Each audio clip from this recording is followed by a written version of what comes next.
So what happens to people who've never heard the gospel? The Bible doesn't give us a complete and explicit answer to this question.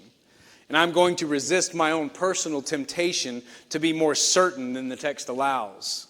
What the Bible does clearly say is this, that God is just. He will not condemn people for rejecting the gospel they never had an opportunity to hear.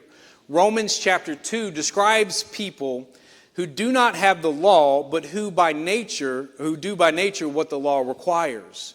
Their conscience bearing witness, their thoughts accusing or defending them. God judges according to what people have received and how they have responded to it.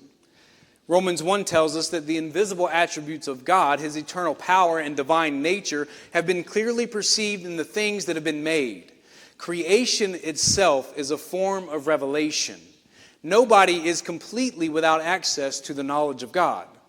And what I believe, and understand that I hold this with humility, is that the God who so loved the world that he gave his only Son is a God whose mercy is wider than our ability to map it. The one who died for the sins of the whole world is not going to be stingy with the application of that death to people who never had the chance to hear about it explicitly. The missionary urgency of the church is real. People need to hear the gospel. The name of Jesus matters. The explicit proclamation of death and resurrection of Jesus is the commission of the church.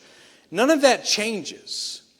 But I trust the justice and the mercy of God to deal rightly with those who never heard, because he knows what he's doing.